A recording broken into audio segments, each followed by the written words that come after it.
Nabi Yusuf di penjara dulu baru jadi pejabat. Pejabat kita jadi pejabat dulu. Kau yang bilang kau yang bilang. Apakah sepenuhnya salah pejabat? Bukan, salah sampean sedulur-sedulur. Kenapa sampean pilih kalau tahu dia pembohong? Sen kanan belok kiri. Maka kalau kalian benci pejabat-pejabat perlakuan seperti itu, tidak usah menjelek-jelekkan di medsos. Tidak usah memaki-maki di medsos. Kalian bisa kena pasal pencemaran nama baik. Gimana caranya? Balas di bulan 11 nanti. Jangan kau pilih mereka yang suka bohong. Selesai urusan. Pesan khusus. Boleh berbeda pilihan, tapi jangan kau berpecah belah. Saudara-saudara sekalian, insya Allah kita tidak akan mati dalam keadaan berjudi. Tapi yang bisa membuat kita mati kafir, hobbi aklil haram, suka memakan makanan haram. Salah satu diantaranya menerima serangan fajar ketika pemilu yang lalu. Kau tepuk tangan baru kau semua pelakunya. Hei, saya mau tanya, Dek, kalau kau terima serangan fajar 300.000 kaya ndak? Kaya tidak? Ibu-ibu, kalau menolak serangan fajar miskin tidak? Miskin tidak. Tapi yang pasti bulan 11 kalau kau terima serangan fajar, itu maknanya kau hancurkan Provinsi Riau yang ditegakkan dan dibangun oleh para ulama. Kalau kau terima 300.000, ibu bapak, yang kau terima 300.000, itu maknanya kau tutup masa depan anakmu yang cerdas untuk jadi pejabat. Kenapa? Karena yang bisa jadi pejabat yang hanya punya duit.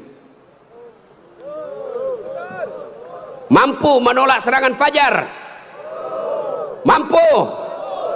Baru 100 orang. Bisa? Bisa? Ya Allah, dengarlah janji hambamu. Kalau bulan 11 dia terima serangan fajar, buat hidupnya sengsara dunia akhirat.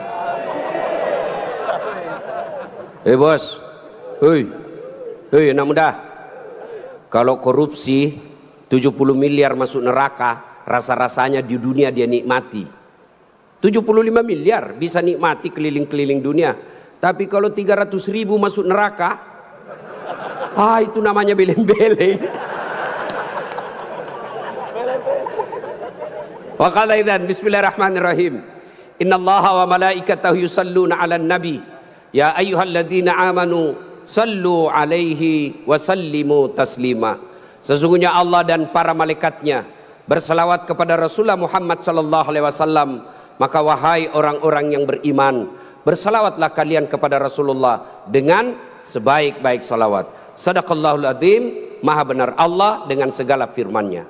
Bapak Ibu saudara-saudara sekalian, teristimewa para tuan-tuan guru yang hadir di tempat ini, terkhusus guru saya Profesor Abdul Somad DESA LC yang insya Allah dimuliakan dan dirahmati oleh Allah Subhanahu wa taala. Beliau orang Melayu, saya orang Bugis. Orang Melayu perbedaannya, kalau orang Melayu takut sama istrinya, tidak percaya dengar tadi puji-puji istri, karena siaran langsung ditengok istri di rumah macam-macam, tidak ada. Kalau kami orang Bugis tidak takut sama istri, cuma istri lebih berani dari kami.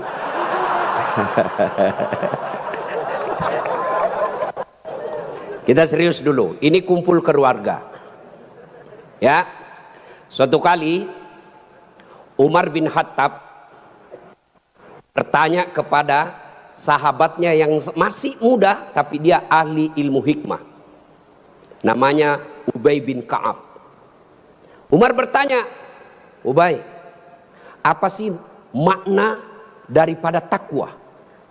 Umar bertanya kepada anak muda karena dia ahli hikmah, apa makna dari takwa sebenarnya? Lalu Ubay bin Ka'ab balik bertanya kepada Umar, Umar, pernahkah kamu berjalan bersama Rasulullah? Pernah?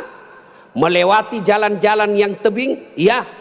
Apakah ketika Nabi menemui jalan yang banyak tebing, cadas, banyak batu-batu runcing, apakah Nabi mundur ke belakang? Kata Nabi, kata Umar, tidak. Terus saya melihat Nabi melincingkan tangannya lengan. Lalu kata Umar bin Khattab, Nabi mengambil gamisnya naik ke atas, kurang lebih seperti ini.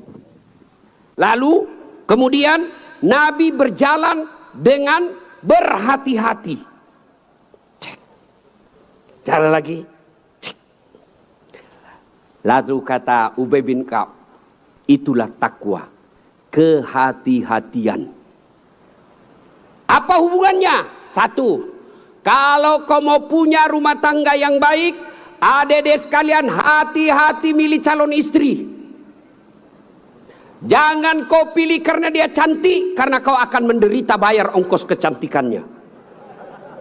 Lalu bagaimana cara pilihnya? Kata Nabi, satu, lihatlah kecantikannya. Ini cantik penting, tapi tidak boleh prioritas. Kenapa? Cantik ada masanya, cantik subjektif. Tanya Ustadz Abdul Somad, siapa yang cantik? Tanya Ustadz Das'at Latif, tentu akan terjadi pertengkaran. Siapa yang cantik Das'at Latif? Mamanya Ece dong, di rumah saya. Kata Ustadz Abdul Somad, mama istri saya. Urusan bapak, bukan urusan saya. Cantik itu menurut si A, cantik menurut si B belum tentu. Cantik subjektif. Yang kedua, cantik itu temporer, ada masanya. Sweet 17, 17 tahun, cantik Masya Allah. Semua kalau dia tersenyum, semua satu kampung tersenyum melihat kalau dia senyum, semua terpesona. Tapi balik itu 17. 71 tersenyum, lari cucunya, dikira mau digigit. Iya kan? Cantik penting. Kenapa penting Ustadz? Karena dia hampir 24 jam bersama kita.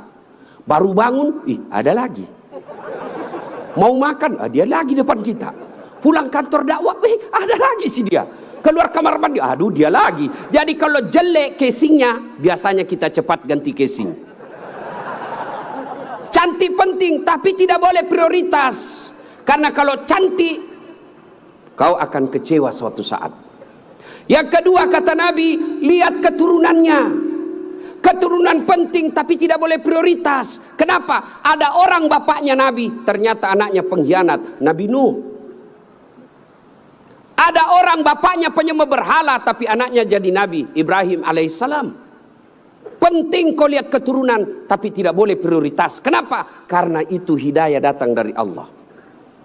Yang ketiga kata Nabi, pilihlah dia karena kekayaannya. Penting cari orang kaya. Kenapa? Mudah-mudahan kata orang Bugis, koma bene ko sapak ko yarong kai mo sunroy macek-ceking.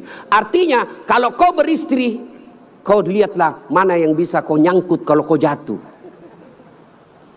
Penting. Rasulullah menikah dengan Siti Khadijah, janda kaya di Makkah waktu itu. Penting cari kaya, tapi jangan prioritas. Kenapa? Kekayaan ada batasnya. Dia kaya Ustadz. Iya kah? Iya kaya. 7 turunan tidak akan miskin. Masalahnya dia turunan ke-8. Yang keempat kata Nabi, pilihlah karena agamanya. Wah, bertanya mahasiswa saya di Unhas, Ustadz, kenapa agama nomor 4? Mestinya kan nomor 1. Saya bilang jangan salah dek. Agama nomor 4 tapi tidak titik di situ, koma. Ada stressingnya, dikasih board cetak miring, tebal. Utamakan agama, dengan agama kau bisa dapat semuanya.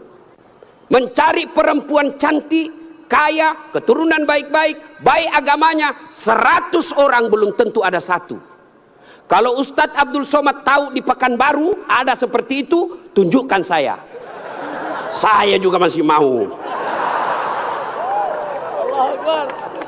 Iya, tapi yang banyak kan cantik wajahnya, otaknya heng.